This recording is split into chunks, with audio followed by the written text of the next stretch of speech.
All right, guys. Hi, hello, and happy Wednesday. What we're going to be talking about today is we're going to start the day by talking about something that some of you guys are probably find pretty fascinating, and some of you guys might already be pretty fascinated by it. But we're going to talk about the assassination of JFK. We don't have the time to go into every conspiracy that has developed over this particular item, but we will talk about a couple of the different ideas. It is something that, again, has been talked about pretty much nonstop since the day it occurred. After that, we're going to talk about how JFK, who yesterday we discussed had been putting more and more into Vietnam, despite the fact that things were deteriorating pretty fast. How, with his assassination, LBJ is going to be taking over this fight and going to take it in a different direction than people assumed it would, or he would. We'll discuss a little bit about the growth of it, again, how things are moving forward, and then at the end of today, I've got some work to be completed, just some reminders or heads up about some stuff. Okay, so you should grab out your notes. And we're still in Unit 5, our Vietnam War era, and we're going to get to it. So throughout the year of 1963, JFK was in the process of getting prepared to start the long, arduous process of campaigning. 64 would be the end of his term in office, and it's an election year. So what we're going to see happen here is that JFK is on a campaign focused goodwill tour, basically, of Texas. He had been to a few different cities already, and had more on the list. But on November 22nd, 1963, Air Force One, holding both JFK and his wife, Jackie O, are going to land in Dallas, Texas. This whole press tour, basically, that they're on had multiple different stops. There was a speech, there was a parade, and then there was going to be another speech and get together. And then they were going to hop back onto a plane and head to another city before the day was done. At least that was the plan. This plan also was well publicized to all of the people of Dallas, Texas, including the parade route that JFK and his wife would be going on. This parade took them right through the middle of downtown Dallas, again, to a place called Dealey Plaza, which is sort of an open area in the middle. He and his wife were seated in an open air limousine. This was something that, again, was fully open to the public. Again, JFK really thought it was important to be able to see and have people see him do all the things. What ends up happening is that when the president and his wife make it to a certain point in the parade route, shots will be fired, and the president will be hit multiple times. He'll be rushed to the hospital, of course, but unfortunately, the damage that is done in those handful of shots is too much. Again, this moment in American history is one of the most crystallized for anyone who was alive at that time, because it was so very shocking. We, as a modern country in 1963, had never had anything quite so dramatic happen. You have to kind of keep in mind that the last time a successful assassination had happened was in the early part of the 20th century. And at this point, we kind of had assumed that it would never happen again, that we'd move past this, but it's not, and it's crazy. JFK was this really popular figure. Whether people thought he did a good job or bad job as president, people were really interested in him, and to see him shot down like this is really shocking to the country. And this, of course, is comparable to the 9/11 attacks. If you ask someone who lived through it, they know exactly where they were. It's like this frozen moment in time. It's absolutely bizarro. So, without getting into too many different paths, because conspiracy theorists have been, like I said, talking about this since 1963, trying to figure out who shot the president. The person who will be arrested for the assassination is a guy by the name of Lee Harvey Oswald. Lee Harvey Oswald was a 24-year-old, an ex-Marine. He was dishonorably discharged from the Corps. He was a very open communist, a supporter of communism. He had lived in the USSR for a while. He openly supported Castro, again, so on and so forth. And he seemed as a perfect fit for an assassin in this moment in time. Thinking about this idea that, again, JFK was fighting against communism, he's the face of our country, so on and so forth.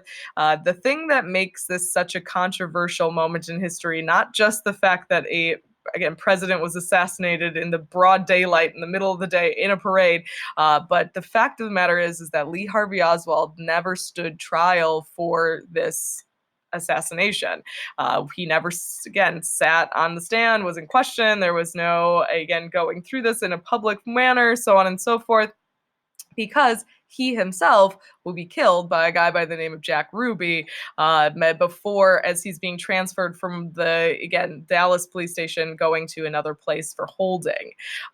This, of course, is a massive deal. And in 1963, right after the fact, the Warren Commission, which is ultimately just like any other commission we've seen, a committee of experts looking into something, are going to investigate and conclude that Oswald was the lone shooter, that he shot the president from the book depository, and that'll make more sense when I show you the graphic in a second. And he was acting totally alone. Of course, this doesn't sit well with everyone with the way things played out, simply because there were so many unknowns in the day overall. So in 1979, they reinvestigated. The Warren Commission was put back together, and they concluded that he was part of a conspiracy of some kind, that there must have been two shooters, and that's what explains the various different going on at that moment in time. So, and the link on this slide and the link that I've got there is going to show you one, again, a very dramatic retelling of the Warren Commission trial, basically. That's one particular idea of how this played out. There are a lot of different ones that are out there. Again, the one that, again, is in the video clip does include the footage of JFK's assassination. It is graphic, and if you do not want to watch it, you do not have to watch it. And the fact of the matter is living in 1963, everyone was taking pictures. People had like video recorders. So there is actual footage of JFK's assassination that is available to be analyzed, to be looked at, so on and so forth. And it just adds to the controversy. So this right here is Dealey Plaza, as I said, again, where we're at. Again, you've got all of this space here where the parade route came through, again, up Houston Street, and then went down Elm. Again, JFK is within this motorcade, again, in the middle, open air, like I said, with Secret Service on either end of this parade. The book depository, again, you can see that little A denotes where Lee Harvey Oswald supposedly shot the president. And then there is the grassy knoll, which is another important sort of space. This is a kind of a raised hill that allows to have a good vantage point down towards the president as he comes down Elm like that. The Warren Commission's initial ruling was that with the 3 shots that had happened, that all of them were taken from the book depository at the president, killing him after 3 shots had rung out officially. 1 missed, 2 hit him. The second in ruling of the Warren Commission said that there was Lee Harvey Oswald in the book depository, and then someone was shooting from the grassy knoll. And this would explain better the trajectory of the shots that hit the president on that day.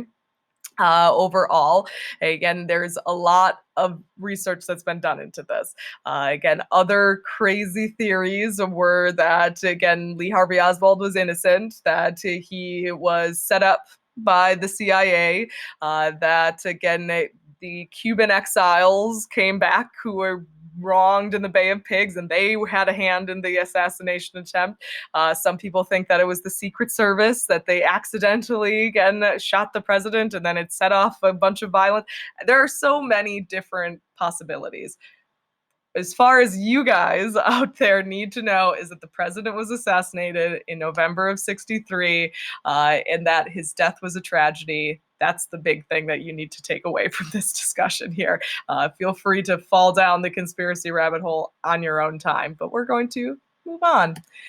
So after, again, JFK is assassinated, LBJ, Lyndon Baines Johnson, is going to take over control of the White House immediately.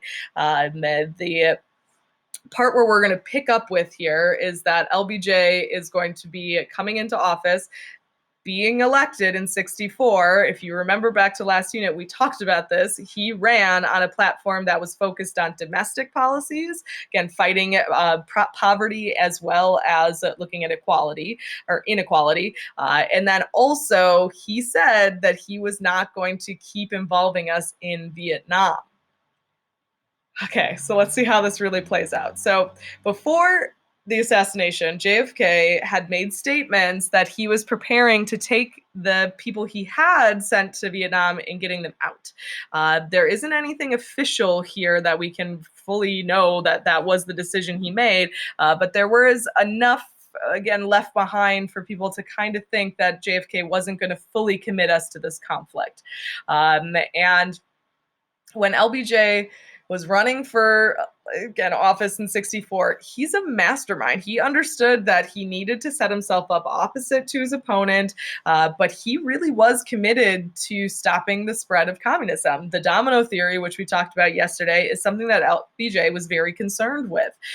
So what ends up happening is that he kind of keeps everything the same. He is going to keep the people that JFK had sent to Vietnam, and he's going to keep working with the South Vietnamese government after the coup, after the downfall of Diem, in an attempt to try and make something happen here. But nothing really is occurring to give us a good reason to go full-blown into Vietnam, until an event takes place in August of 64, which is the Gulf of Tonkin. The Gulf of Tonkin is, again, a body of water in the northern bay, basically, of Vietnam. And a United States ship, one that had been deployed during JFK's time, was allegedly attacked. It's an important word, allegedly, by the Vietnamese, again, from the North Vietnamese, again, fighting force, the Viet Minh. And we're going to see here that when this attack occurs, when the Maddox is attacked, and again, it looks like an offensive movement by the Vietnamese, LBJ is going to ask Congress for powers to take all necessary measures to repel any armed attack against the forces of the United States and prevent further aggression. What that means is that Congress is going to give LBJ, is going to give President Johnson the ability to deploy our military without having to ask for permission. Right? When it comes to declaring war in the United States, a president can't just take us to war. They have to get approval from the Congress. The whole process has to take place, but that approval has to be, again, official, so on and so forth. The Gulf of Tonkin resolution allowed for Johnson to be able to take our military and use it as a tool to kind of deter people, to stop them before it gets too bad.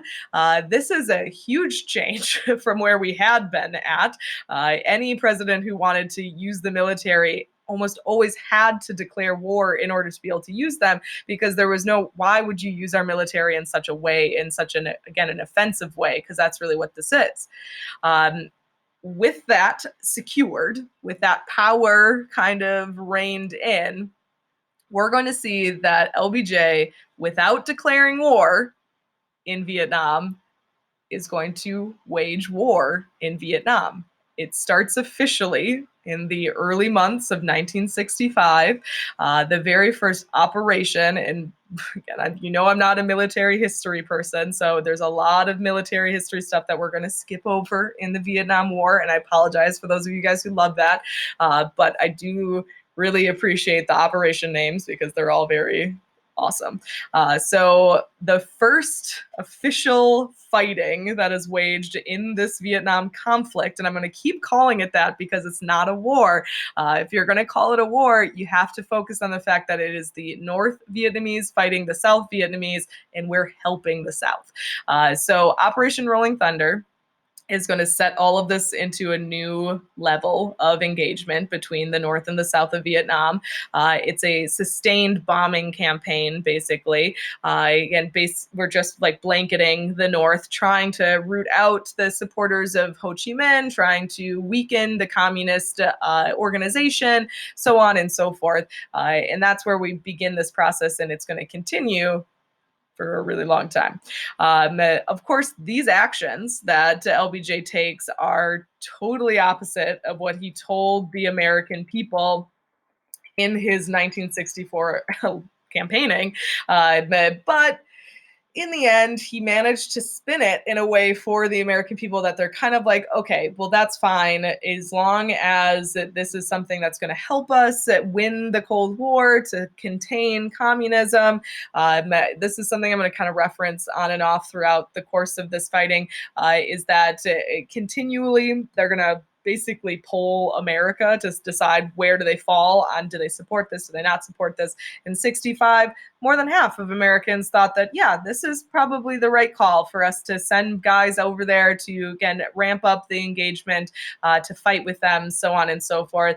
People are on board for the Vietnam conflict and our role in it, and understanding, of course, that a lot of people in the early days didn't fully understand beyond that of the containing of communism why we were there in the first place.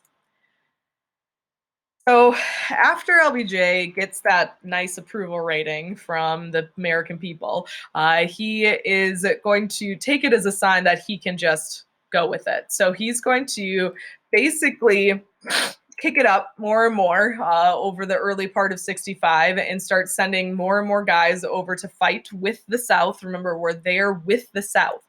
This is a civil war with American assistance. There's the communists in the North and the South, and then there's the nationalists in the South. We are supporting the nationalists, the not communist side. When this all started to the ball started to roll here, LBJ tried to stay moderate by just sending a gradual increase of American soldiers over to Vietnam.